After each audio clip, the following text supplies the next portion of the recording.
ಇವತ್ತಿನ ಯುಗದಲ್ಲಿ ಈ ದಿನದಲ್ಲಿ ಶ್ರೀಕೃಷ್ಣನ ಸಂದೇಶನ ಯಾವ ರೀತಿ ನಾವು ನಮ್ಮ ಜೀವನದಲ್ಲಿ ಅಳವಡಿಸಿಕೊಳ್ಬಹುದು ಅನ್ನೋದನ್ನು ನೋಡೋಣ. ಕೃಷ್ಣನ ಜೀವನದ ಯಾವ ಸೂತ್ರ, ಯಾವ ಮಾರ್ಗ ನಾವು ಅಳವಡಿಸಿಕೊಳ್ಬಹುದು. ಒಂದು ಸೂತ್ರ, ಇದನ್ನು ಸರಿಯಾಗಿ ಅರ್ಥ ಮಾಡಿಕೊಂಡ್ರೆ ನಾವು ಇಡೀ ಭಗವದ್ಗೀತೆನ ಅರ್ಥ ಮಾಡ್ಕೊಂಡಂಗೆ, ಆಧ್ಯಾತ್ಮನ ಅರ್ಥ ಮಾಡ್ಕೊಂಡಂಗೆ. ಫಲದ ಆಸೆ ಪಡದೆ ಕರ್ಮ ಮಾಡೋದು. ಮಹಾಭಾರತ ಯುದ್ಧದಲ್ಲಿ ಶ್ರೀಕೃಷ್ಣನಿಗೆ ಅರ್ಜುನ ಹೇಳ್ತಾನೆ, ನಾನು ಯುದ್ಧ ಮಾಡಲ್ಲ, ಎಲ್ಲ ನನ್ನವರು, ಅಣ್ಣ ಮಾವ ಗುರು ನನ್ನವರನ್ನು ನಾನು ಕೊಂದು ಏನು ಲಾಭ ಅಂತ, ಇದು ಪಾಪ, ಹಾಗಾಗಿ ನಾನು ಯುದ್ಧ ಮಾಡಲ್ಲ, ಕರ್ಮ ಮಾಡಲ್ಲ ಅಂತಾನೆ. ಅದಕ್ಕೆ ಕೃಷ್ಣ ಹೇಳೋ ಮಾತು, ನೀನು ಹೊಡಿತೀನಿ ಸಾಯಿಸ್ತೀನಿ ಅನ್ನೋದು ನಿನ್ನ ಭ್ರಮೆ. ಯಾರೂ ಯಾರನ್ನೂ ಹೊಡಿಲಿಕ್ಕಾಗಲ್ಲ, ನೀನು ಹೊಡಿಲಿಲ್ಲ ಅಂದ್ರೂ ಅವರು ಸಾಯ್ತಾರೆ. ಅರ್ಜುನನ ಭ್ರಮೆ, ನನ್ನಿಂದ ಅವ್ರು ಸಾಯ್ತಾರೆ ಅನ್ನೋದು.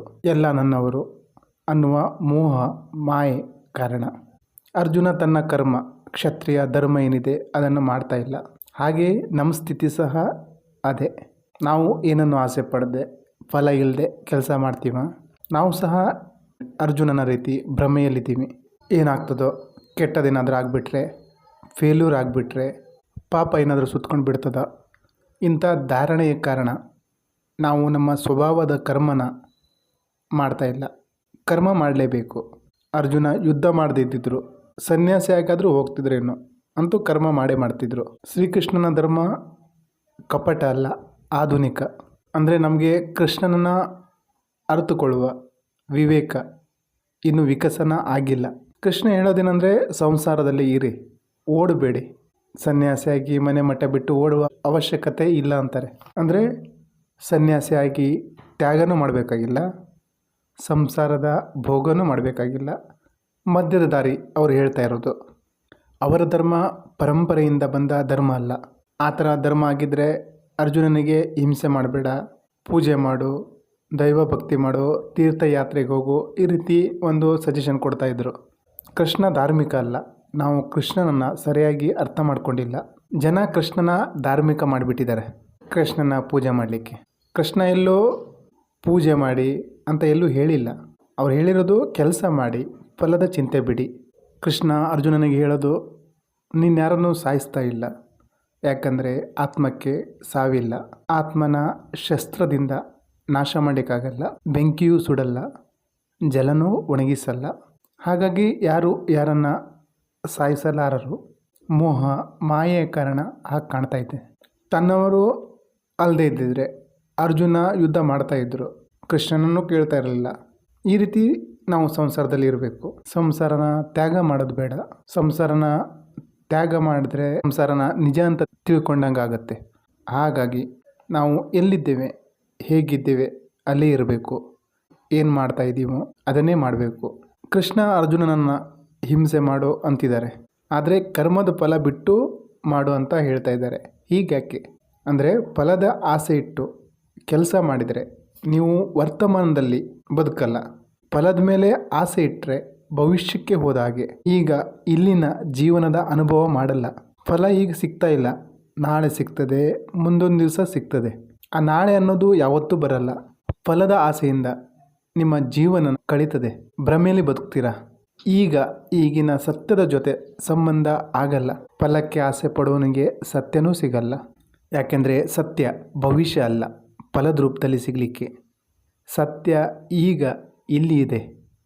ಹಾಗಾಗಿ ಸತ್ಯದ ಆಸೆ ಬೇಡ, ತ್ಯಾಗ ಮಾಡಿ. ಈಗೇನು ಮಾಡ್ತಾಯಿದ್ದೀರೋ ಅದನ್ನೇ ಮಾಡಿ, ಫಲದ ಚಿಂತೆ ಬೇಡ. ಮಾಡ್ತಾ ಇರೋ ಕೆಲಸನ ಆನಂದದಿಂದ ಮಾಡಿ. ಫಲದ ಆಸೆ ಪಡದೆ ಕರ್ಮ ಮಾಡಬೇಕು. ಇದನ್ನು ನಾವು ಸಣ್ಣ ಸಣ್ಣ ವಿಷಯಕ್ಕೆ ಅಪ್ಲೈ ಮಾಡಿ ನೋಡಬೇಕು ಪ್ರಾಕ್ಟಿಕಲ್ ಆಗಿ. ಇದು ಸಿದ್ಧಾಂತ ಅಲ್ಲ, ಶಾಸ್ತ್ರ ಅಲ್ಲ, ಇದು ಅನುಭವ ಸಿದ್ಧ ಪಾಠ. ಪ್ರತಿಯೊಬ್ಬ ಆತ್ಮಜ್ಞಾನಿಗೂ ಇದರ ಅನುಭವ ಆಗಿದೆ. ನೀವು ಸಹ ಅನುಭವಿಸ್ಬೋದು, ಅನುಭವ ಆಗ್ತದೆ. ನಾವೇನು ಮಾಡ್ತಾಯಿವಿ ಅಂದರೆ, ಕರ್ಮ ಮಾಡ್ತಾ ಫಲದ ಆಸೆ ಪಡ್ತಾಯಿದ್ದೀವಿ. ದೇವಸ್ಥಾನಕ್ಕೆ ಒಂದು ದಾನ ಕೊಟ್ಟರು, ದಾನಿಗಳ ಲಿಸ್ಟಲ್ಲಿ ನಮ್ಮ ಹೆಸರಿದೆಯಾ ಅಂತ ನೋಡ್ತೀವಿ. ನಾವು ಯಾರ ಜೊತೆ ಮಾತಾಡ್ತಿದ್ರು, ಕೆಲಸದ ಬಗ್ಗೆ ಮಾತಾಡ್ತೀವಿ, ಫಲ ಏನಾದರೂ ಸಿಗ್ತದೆ ಅನ್ನೋ ವಿಚಾರಕ್ಕೆ ಮಾತಾಡ್ತೀವಿ. ನೀವು ಯಾವತ್ತೂ ಯಾರ ಜೊತೆ ಆದರೂ ಗುರಿ ಇಲ್ಲದೆ, ಸಬ್ಜೆಕ್ಟ್ ಇಲ್ಲದೆ, ಫಲದ ಅಪೇಕ್ಷೆ ಇಲ್ಲದೆ ಏನಾದರೂ ಮಾತಾಡಿದ್ದೀರಾ? ಏನೂ ಕೆಲಸ ಇಲ್ಲ, ಅವರಿಂದ ಏನೂ ಉಪಯೋಗ ಆಗಲ್ಲ ಅಂದಾಗ ನೀವು ಮಾತಾಡಿದ್ದೀರಾ? ನಾವು ಒಂದು ಧ್ಯಾನಕ್ಕೆ ಕೂತರು ಏನಾದರೂ ಸಿಗ್ತದೆ ಅಂತ ಲಾಭ ಕ್ಯಾಲ್ಕುಲೇಟ್ ಮಾಡಿ ಕೂತ್ಕೊಳ್ತೀವಿ ಹೊರತು ಸುಮ್ಮನೆ ಯಾವತ್ತಾದರೂ ಕೂತಿದ್ದೀರಾ? ಶ್ರೀಕೃಷ್ಣ ಕ್ಷಣದಲ್ಲಿ ಬದುಕುವುದನ್ನು ಹೇಳಿದ್ದಾರೆ. ಕ್ಷಣ ವರ್ತಮಾನ, ನಾಳೆ ಏನಾಗುತ್ತೋ ಅದು ಬೇರೆ ವಿಚಾರ. ಅವರು ಸಹ ಕ್ಷಣದಲ್ಲಿ ಬದುಕ್ತಾ ಇದ್ದರು. ಅವರು ಮಹಾಭಾರತ ಯುದ್ಧದ ಮುಂಚೆ ಹೇಳಿದರು, ನಾನು ಯಾರ ಪರವಾಗಿಯೂ ಯುದ್ಧ ಮಾಡಲ್ಲ, ಶಸ್ತ್ರ ಹಿಡಿಯಲ್ಲ ಅಂತ. ಆದರೆ ಯುದ್ಧದ ಟೈಮಲ್ಲಿ ಸುದರ್ಶನ ಚಕ್ರ ಎತ್ತಾರೆ. ಅಂದರೆ ಯಾವ ನಿಯಮನೂ ಇಲ್ಲ. ಆ ಕ್ಷಣದಲ್ಲಿ ಏನು ಅನ್ನಿಸ್ತದೋ, ಏನು ಸರಿ ಅನ್ನಿಸ್ತದೋ ಅದನ್ನು ಮಾಡ್ತಾಯಿದ್ರು. ಗದಾ ಯುದ್ಧದಲ್ಲಿ ಭೀಮ ಮತ್ತು ದುರ್ಯೋಧನನಿಗೆ ಯುದ್ಧ ಆದಾಗ ದುರ್ಯೋಧನ ಗೆಲ್ತಾ ಇದ್ರು. ಕೊನೆಗೆ ಭೀಮನಿಗೆ ಸನ್ನೆ ಮಾಡ್ತಾರೆ, ದುರ್ಯೋಧನನ ತೊಡೆ ಮೇಲೆ ಹೊಡಿ ಅಂತ. ಆ ಕ್ಷಣದಲ್ಲಿ, ಯಾಕಂದರೆ ಧರ್ಮ ಗೆಲ್ಲಬೇಕಾಗಿತ್ತು, ಅಧರ್ಮ ಸೋಲ್ಬೇಕಾಗಿತ್ತು. ಕ್ಷಣದಲ್ಲಿ ನಿಯಮ ಮಾಡ್ತಾರೆ. ಆ ಕ್ಷಣ ಏನು ಅವಶ್ಯಕತೆ ಇತ್ತೋ ಅದನ್ನು ಮಾಡ್ತಾಯಿದ್ರು. ಕೃಷ್ಣ ಆಧುನಿಕ. ನಾಳೆ ಏನಾಗುತ್ತೋ ಅದು ಬೇಡ, ಈ ಕ್ಷಣ ಇವತ್ತು ಮಾಡ್ತಿರೋ ಕೆಲಸನ ಆನಂದದಿಂದ ಮಾಡಿ. ಇದೇ ಅವರು ಹೇಳಿರುವಂಥ ಸೂತ್ರ. ಕರ್ಮ ಮಾಡಿ ಫಲದ ಚಿಂತೆ ಬಿಡಿ ಅಂತ. ಚಾನಲ್ನ ಸಬ್ಸ್ಕ್ರೈಬ್ ಮಾಡ್ಕೊಳ್ಳಿ. ಕೃಷ್ಣನ ಬಗ್ಗೆ ಮುಂದಿನ ದಿನಗಳಲ್ಲಿ ತುಂಬ ವಿಡಿಯೋಗಳು ಬರಲಿವೆ.